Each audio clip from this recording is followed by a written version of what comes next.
Et Théo, tu sais d'où elle vient, l'eau de la rivière?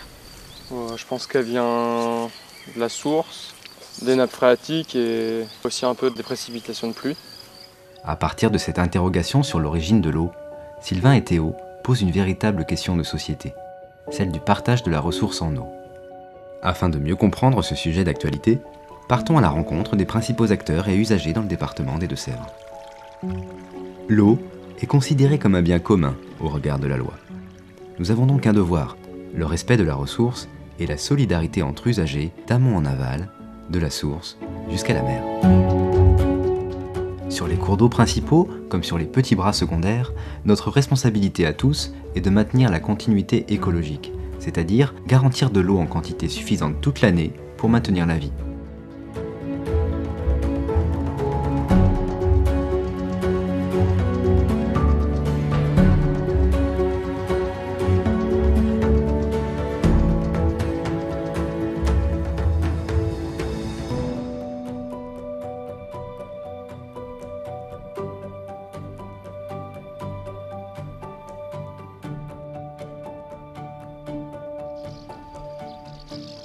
Ce qui m'embête, c'est que les gens, ils voient bien les problèmes d'eau en Afrique, dans le Sahel et ailleurs, et ils pensent que c'est très loin.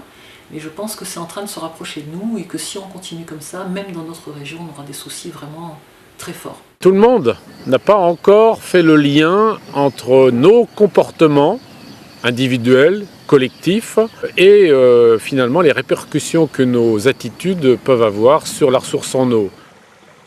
Pour bien saisir les problèmes actuels, il faut d'abord comprendre l'origine de notre eau. Dans le département, les cours d'eau sont étroitement connectés aux nappes phréatiques superficielles. Cette particularité hydrologique rend le territoire vulnérable principalement en été, lorsque les besoins sont les plus élevés et les précipitations insuffisantes pour alimenter les cours d'eau. Et si les prélèvements dans les nappes excèdent le réapprovisionnement hivernal, progressivement, les nappes s'assèchent et les rivières avec.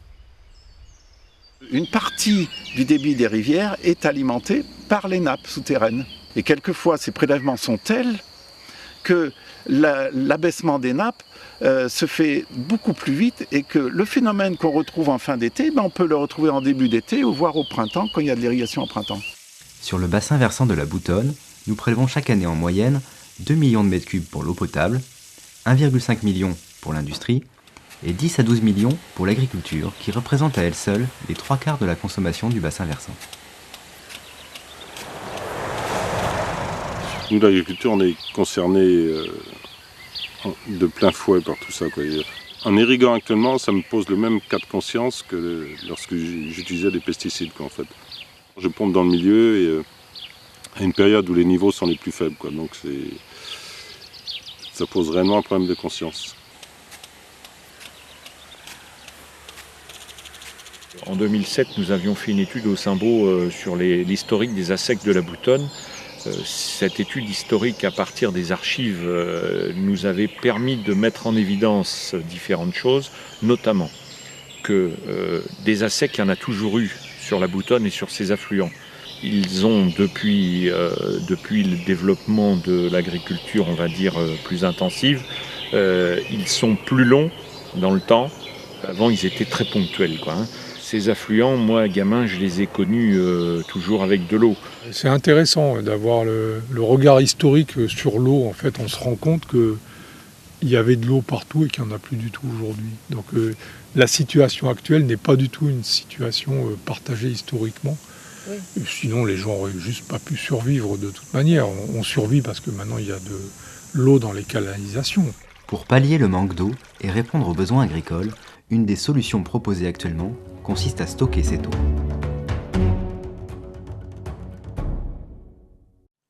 Une réserve de substitution, autrement appelée bassine, est une réserve artificielle qui stocke l'eau l'hiver dans le but de la restituer l'été aux cultures. Il s'agit de prélever l'eau pendant qu'elle est la plus abondante, pour éviter les prélèvements lorsque la ressource devient plus rare. Le remplissage hivernal de ces retenues devra alors respecter des conditions de prélèvement spécifiques, afin de préserver les nappes phréatiques et les cours d'eau. Ainsi, les pompages ne pourront s'effectuer que si les débits et les niveaux piézométriques les permettent. Cependant, ces infrastructures d'envergure ne font pas l'unanimité parmi les usagers de l'eau. Je veux rencontrer la personne qui est capable de me prédire que dans 25 ans, on aura l'eau pour utiliser ces retenues de substitution et donc les remplir. Ça part par exemple de l'hypothèse qu'on pourrait forcément remplir ces retenues de substitution avec de l'eau d'hiver qui serait de l'eau en trop. Alors d'abord, l'eau d'hiver n'est pas forcément de l'eau en trop pour les milieux naturels parce qu'on a besoin de niveaux d'eau haut l'hiver par rapport au fonctionnement des écosystèmes. Il n'y a aucune garantie que ce modèle-là en fait corresponde à ce que va être la situation météorologique, climatique et hydrologique future. Je pense que ça peut être une bonne alternative par rapport au pompage dans les milieux. Par contre, pour moi, un des plus gros soucis, c'est que c'est 80% d'argent public. Pour apporter de l'aide ou pour profiter qu'à une minorité de personnes. En fait. L'énorme problème qui est posé par ce projet, c'est celui du partage de l'eau entre agriculteurs. C'est-à-dire qu'en réalité, seulement 11% des exploitations agricoles sont concernées et qu'on a des exemples aujourd'hui, notamment dans le bassin de la Boutonne, par exemple de jeunes qui s'installent en maraîchage ou de jeunes qui s'installent en élevage bovin, qui auraient besoin de pouvoir accéder à un minimum d'irrigation et qui ne le peuvent pas parce qu'on est dans un système où les volumes sont détenus par ceux qui les détiennent déjà. Vis-à-vis de ces projets d'envergure, on remet également en cause un système agricole trop gourmand, basé sur des cultures de moins en moins adaptées au contexte actuel.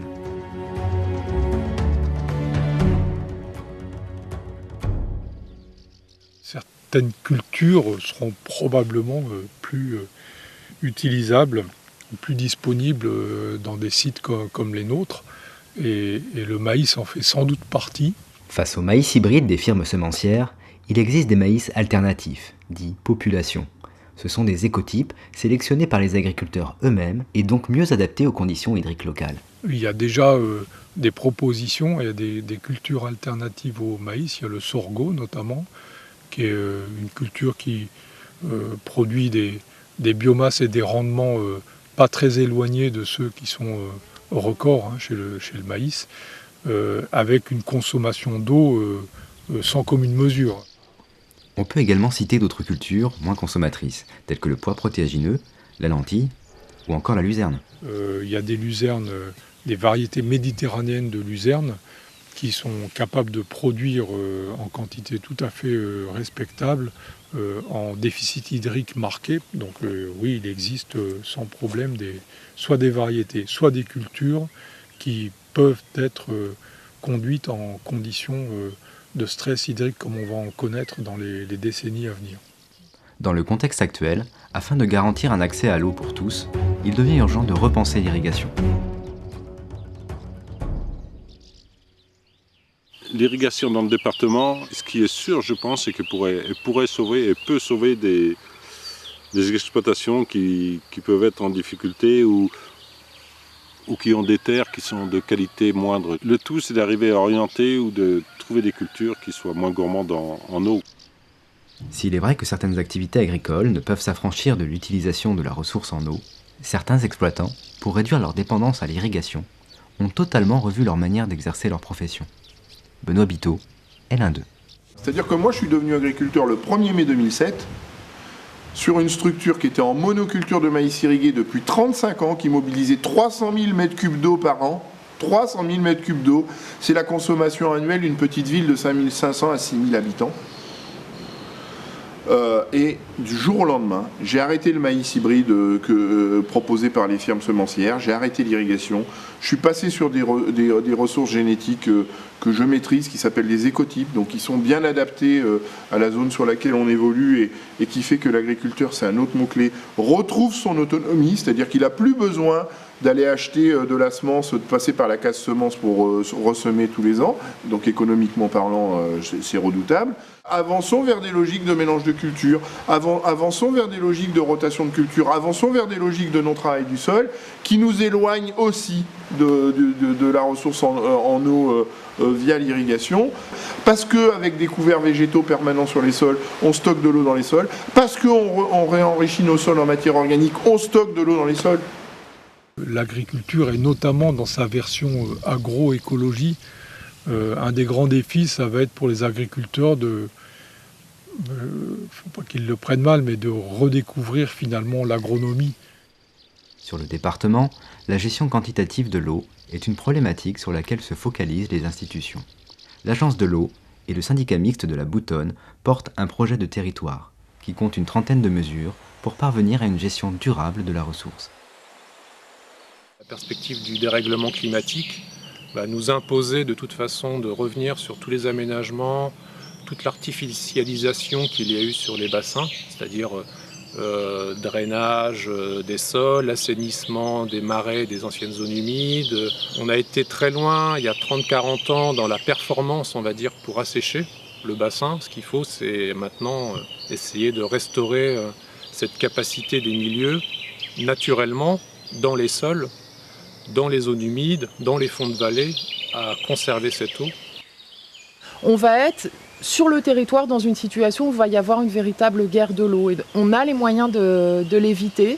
S'il n'y a pas une gestion raisonnable de la ressource en eau, non seulement on n'aura plus d'eau dans les rivières, on n'aura plus suffisamment d'eau pour l'eau potable, mais on n'aura non plus d'exploitation agricole. Donc il y a un intérêt collectif à comprendre que tout le monde doit regarder aujourd'hui dans la même direction.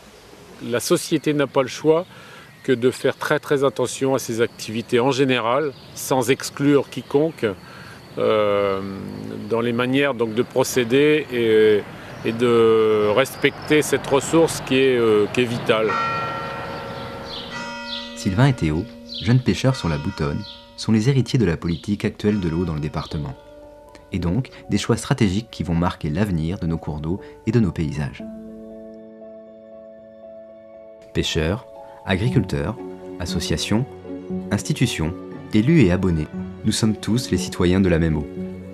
Réfléchissons à l'avenir de nos rivières.